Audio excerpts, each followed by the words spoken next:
where I put my coffee down and it's bothering me, but I'm just gonna get started because I need to just get started. So, hello. Hi. Today I'm gonna be talking about the what I eat in a day on the stabilization phase of our diet. If you're stumbling across this video and you haven't seen the what I eat in a day for reduction or like the introduction video that I filmed talking about our diet, I would suggest watching those first.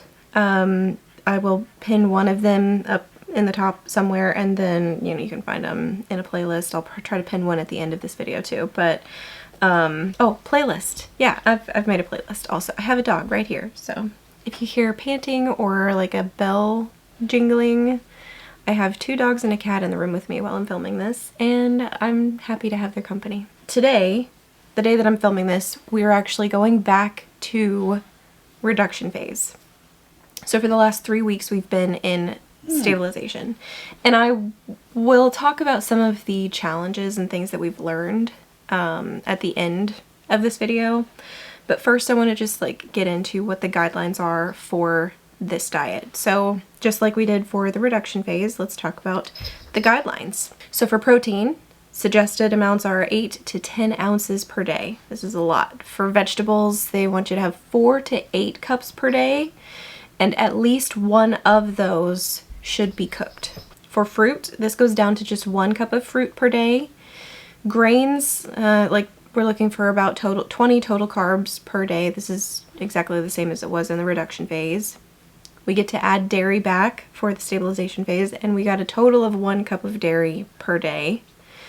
Oils stayed about the same at 2 teaspoons per day, and you can fluctuate this, and I think the book even says somewhere between like 2 teaspoons and a tablespoon, but a tablespoon is 3 teaspoons, so it could be anywhere in that range.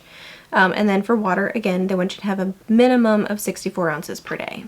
Some of the things that we did for this phase of the diet, we took it really slow and very easy, and we were not so strict with following these exact guidelines, and we didn't exactly, because just like I did with reduction, I wrote out what we should be eating at what time of day, and the schedule. And with reduction, we followed that strictly, and we ate the same things every single day. And we might have varied, the protein at lunch in the salad or the protein at dinner a little bit. We may have varied the type of vegetables we were cooking for dinner, but for the most part, it was the same thing every day. For stabilization, we fluctuated a lot. There were several days that, we went out and we ate out, and we kind of took it really easy, and we were celebrating our wins. And I know you're not supposed to do that when you're on a diet. You're not supposed to celebrate with food, but we were just living our life and doing what we could to be on good behavior, but we were not so uber focused. We didn't want to be those uptight people that you see on social media. We just wanted to be more mindful about our choices, and we have been. One of the things that we got to do for this phase of the diet, we added back coffee, but we're not drinking caffeine so much. We're still doing decaf as much as we can.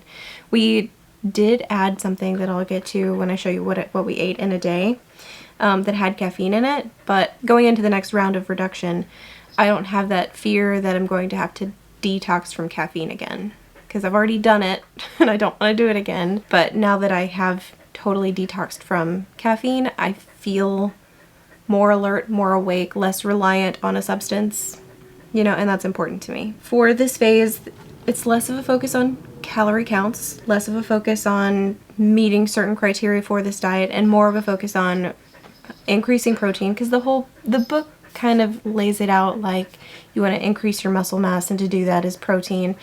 You also need to be doing things like lifting weights and exercising, and for the most part we aren't, but I do feel like the stabilization phase gave us an opportunity to kind of implement calorie confusion for our bodies and increase our calorie count and feel satisfied and eat different stuff without totally blowing our diet. Because yes, we were increasing our calorie count and we did eat out, but we didn't go totally overboard. And I'm really proud of us for that. Okay, so I keep alluding to the things that we were eating. Let's actually get into what we ate and when. So let's do this. 7:30 in the morning, just like with reduction, we did lemon water. This is about 8 ounces of water and a couple tablespoons of lemon juice. It helps so much to freeze the lemon juice into ice cubes. 8 a.m., this is breakfast, and I did 3 fried eggs to increase my protein, and then I made these protein muffins with like I think it was Kodiak protein like power mix or whatever, and they were pretty good. And then I did protein coffee. This is decaf. And I'm adding some collagen powder. This is the pumpkin spice vital proteins and a Premier Protein pumpkin spice shake. 10 a.m. it's time for some more protein shake. This is where we added a little bit of caffeine. This is chai tea. It's a vanilla chai, and this is a vanilla protein shake. So we would do like a chai latte, and then some cottage cheese. This is the first of the dairy that we're adding back. I don't suggest Breakstone's cottage cheese. Don't eat that. It's not very good. We found that out the hard way. And of course you need salt and pepper. Here is the protein chai latte mixed up. And for the chai latte I did a whole protein shake. For the coffee I just did half of one. 12 o'clock it's time for our afternoon salad.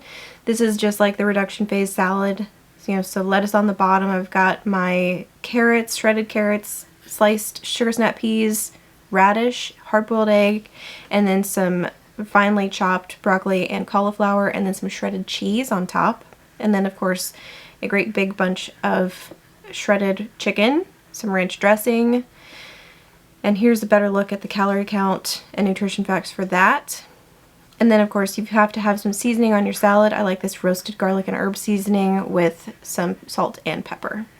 2:30 p.m. it's time for our afternoon apple. This is our one fruit of the day. And then I made a dip with yogurt, and this is homemade yogurt. Mom likes to make homemade yogurt. And I would mix in a little bit of peanut butter and some cinnamon. And I would make a great big batch of this for the whole week. It was very handy. Dinner time.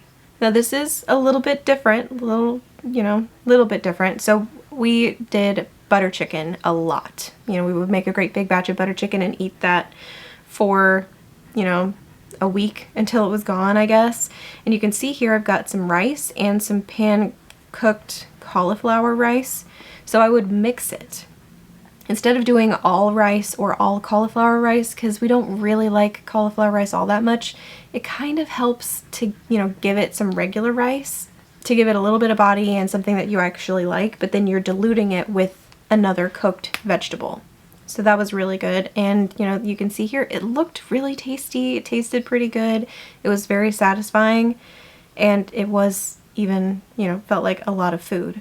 And then to finish out the day, instead of doing fruit like we did on the reduction diet, we're finishing it out with some more protein. This is a root beer float protein shake. From the looks of it, it looks like it was a lot of food, and that's because it was. And that's why I want to talk about some of our challenges that we discovered about the stabilization phase. And we discovered these pretty quickly. Stabilization phase is a lot of food, and when you're eating so much protein, it makes you feel full. That's the whole point of eating protein, or not the whole point, but that's why they tell you to eat so much protein, because it does make you feel full. And it's very satisfying. So we had a hard time eating all of the things in a day that we were supposed to be eating. I was never hungry, and I, had a hard time making myself eat all of these things, and a lot of times I didn't. There were days in a row that I didn't eat my apple in the afternoon. There were days in a row that I missed the cottage cheese in the morning. The protein shakes in intervals throughout the day were very handy because they're so easy. You can take them with you. You can put them in something else. You can drink them on their own. You can put them in the fridge or the freezer. You can drink them lukewarm if you want to, or if you have to. A lot of people prefer them cold, but it was really difficult for us to feel hungry enough to eat everything every single day. And we probably had more than 20 grams of carbs when we had the protein muffin and the rice in the evening. And that's okay. I will tell you this, we have lost some weight between the 4 of us. We have lost some weight over the last 4 weeks. Nowhere near as much as we did in the first 6 weeks on reduction. personally, I've lost 4 pounds in the last 3 weeks, and I'm satisfied with that because I wasn't even trying. At the very beginning of stabilization, I ended up getting sick, and then I didn't walk on my treadmill at all at work for 2 full weeks. It's been very difficult and not very fun at all. So I have done, you know, what I can, but I wasn't really trying. I was trying to give myself a break, taking a little rest, and it served that purpose. And now today I'm ready to get back into reduction. I've been looking forward to it for a couple of days. We're past Labor Day, like the holiday now, and so we don't have another holiday until sometime in October. I think it's Indigenous Peoples Day, and so I think between now and then I'm gonna have a really easy time just staying on task and keeping up with the reduction phase, because it's easy for me to keep up with, and I've learned that lesson through the stabilization phase. The reduction phase was really easy to keep up with. It was very sustainable for me, and I find myself craving the routine of reduction because it was so easy for me to keep up with. So I think that's actually it. I don't have any other notes here on my notebook. I had a good time with stabilization, and I think I would do it almost exactly the same the next time we do it, because like I've said, we're starting the reduction phase over again. So you can do reduction for, I think, up to 6 weeks is probably a reasonable time period, and then you do stabilization for you do 1 week of stabilization for every 2 weeks that you're in reduction. So we did 6 weeks of reduction, we did 3 weeks of stabilization. It's working with our social schedule. So we're going to go back into reduction starting today, and then we'll go back into stabilization after 6 more weeks of reduction or so. You know, it kind of depends on how things go with this next cycle. You know, we're just taking this one day at a time, 1 day, 1 week at a time. But so far, we all feel really good. We all have lost weight. When I weighed this morning, something really exciting happened, and my BMI, and I know that the BMI is not, you know, the end-all be-all of indicators of health, but my BMI is in the overweight category now instead of the obese category. And that was really exciting for me to wake up to this morning. So, especially after not having not tried over the last couple of weeks, it feels really good to see progress. So I'm excited. I'm happy. I feel good. And you guys have been really encouraging too. And I know that I should probably give you my disclaimer. I'm not a doctor. I'm not a dietitian. Before you make any changes to your diet, talk to a medical professional and, you know, seek help and assistance from someone who knows. But this for us has been working really well. And from the comments you guys have left, sounds like a lot of you guys are on your own journey, and I wish all of you the best of luck. You guys have been so kind to us, wishing us luck, and you've sent me really kind messages on Instagram too that are encouraging, and so that feels really good. And it's nice to know that we've got your support too in this, you know, and you're cheering for us and rooting us on. That feels really good too. So thank you. But that is it from me for today. Stabilization is pretty simple, pretty straightforward. Just eat more protein in any way that you can. Of course, you know, the more meat you get, the better it's going to be for you, probably because it's a pure source of natural protein.